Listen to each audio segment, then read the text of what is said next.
بسم اللہ الرحمن الرحیم۔ اللہ کے بابرکت نام سے شروع جو بڑا مہربان خوب رحم فرمانے والا ہے۔ اس دور میں اس شخص کو عقل مند سمجھا جاتا ہے کہ جس نے مختصراً سی زندگی میں زیادہ مال کمایا ہو، زیادہ بڑا گھر بنایا ہو، زیادہ بڑی گاڑی خریدی ہو اور لوگ اس کو امیر سمجھتے ہوں، لوگوں میں اس کا عزت، اس کی اتھارٹی قائم ہو، ہم سمجھتے ہیں یہ عقل مند ہے۔ اگر وہی بندہ اپنے بارے میں غور کرے یا ہم اپنے بارے میں غور کریں کہ ہم نے اس چیز کو حاصل کرنے کے لیے انویسٹمنٹ کیا کی ہے۔ ایک بچہ پیدا ہوتا ہے 4-5 سال کا، بھی اتنی عمر ہوتی نہیں ہے، اسکول جانے کی عمر ہوتی نہیں ہے کہ اس کے والدین اس کا بھی ذہن بنانا شروع کر دیتے ہیں، اور اپنا تو ان کا پہلے سے ذہن ہوتا ہے کہ یہ بڑا ہو کے ڈاکٹر بنے گا، یہ انجینئر بنے گا، یہ فلاں بزنس مین بنے گا فلاں۔ اور ذہن میں یہ چیز کیوں ہے؟ کیونکہ انہوں نے زندگی گزارتے ہوئے یہ سیکھا ہوتا ہے کہ بھائی پیسہ آنا چاہیے، بھائی یہ بڑا گھر ہو، بڑی گاڑی ہو۔ اب وہ اس کی انویسٹمنٹ کے لیے بچے کو شروع سے اس ٹریک پہ ڈال دیتے ہیں۔ اب بچے کو یہ چیزیں حاصل کرنے کے لیے اپنی زندگی میں سے کیا کیا قربانیاں دینی پڑتی ہیں، کیا کیا مشکلات پریشانیوں کو برداشت کرنا پڑتا ہے، یعنی کیا انویسٹمنٹ کرنی پڑتی ہے۔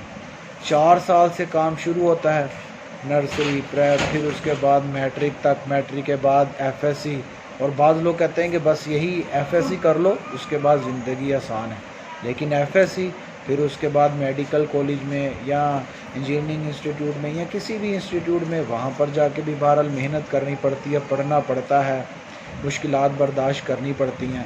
اس میں بھی اسے مشکلات کون سی ہیں؟ سردیوں میں صبح اٹھ کے جلدی ٹھنڈ میں جانا پڑتا ہے، اسکول، کالج، یونیورسٹی ٹائم پر پہنچنا پڑتا ہے۔ گرمی میں بعض اوقات دھوپ میں واپس آنا ہے، سفر کی مشکلات ہیں، مصیبتیں ہیں، بیماری میں بعض اوقات ایگزام آ جاتے ہیں، لیکن وہ یہ پابندیاں، یہ مصیبتیں، پریشانیاں ہنسی خوشی بعض اوقات برداشت کر رہا ہوتا ہے۔ اسے نظر آ رہا ہوتا ہے پیسہ، اسے نظر آ رہا ہوتا ہے گھر، اسے نظر آ رہا ہوتا ہے بڑی گاڑی، اسے نظر آ رہی ہوتی ہے اتھارٹی، جو بعض اوقات یہ چیزیں دنیا سے تعلق رکھ رہی ہوتی ہیں۔ اچھا، پھر اس کے بعد معاملہ یہیں تک نہیں رکتا۔ جب وہ پڑھ جاتا ہے 22-25 سال پریکٹیکل لائف میں آتا ہے، یعنی پیسے کمانے کا دور۔ اس کے بعد پیسہ کمانے کے دور، صبح سے لے کر شام تک ایک جاب کرتا ہے 8 گھنٹے، پھر اس کے بعد اگر ڈاکٹر ہے کلینک پہ بیٹھتا ہے 6 گھنٹے 4 گھنٹے وہ وہاں پہ دے رہا ہے اپنے کلینک پہ بھی، اور اگر کسی دوسرے کے انڈر کام کر رہا ہے، کسی پرائیویٹ انسٹیٹیوٹ میں، ادارے میں کام کر رہا ہے، فرسٹ ٹائم جاب کر رہا ہے، سیکنڈ ٹائم بھی جاب کر رہا ہے، 24 گھنٹوں میں سے 12-14 گھنٹے مسلسل کام کر رہا ہے وہی چیزیں حاصل کرنے کے لیے۔ اب یہ 25 سے لے کر 40-45 سال، یہ 20 سال مسلسل وہ پیسے کماتے ہیں۔ کتنے پیسے کما پاتا ہے؟ ایک ایوریج پرسن کے بھی لگائیں تو اربوں نہیں، چلو کروڑوں میں، اگر صحیح پیسے کماتا ہے کروڑوں میں۔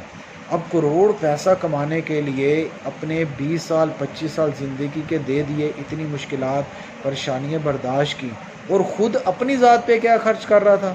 اپنی ذات پہ اگر بالفرض 1 لاکھ روپے اگر اس کی پے ہے تو مشکل سے 5 سے 10 ہزار اپنے لباس پہ، اپنے کھانے پینے پہ، اپنی عیاشی کے لیے زیادہ سے زیادہ 5 سے 10 ہزار، یعنی ان پیسوں سے جتنا خود کی ذات پہ وہ خرچ کر رہا ہوتا ہے، نفع حاصل کر رہا ہوتا ہے۔ باقی بیوی بچے، گھر والے ہیں، بہن بھائی بھی ہیں، والدین بھی ہیں، دوسرے حضرات، ان کے لیے مشکلات برداشت کر رہا ہوتا ہے۔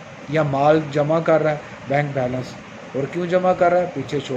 پیچھے چھوڑنے کے لیے، خود قبر میں چلے جانا ہے، پیچھے مال سے دوسرا فائدہ اٹھائیں گے۔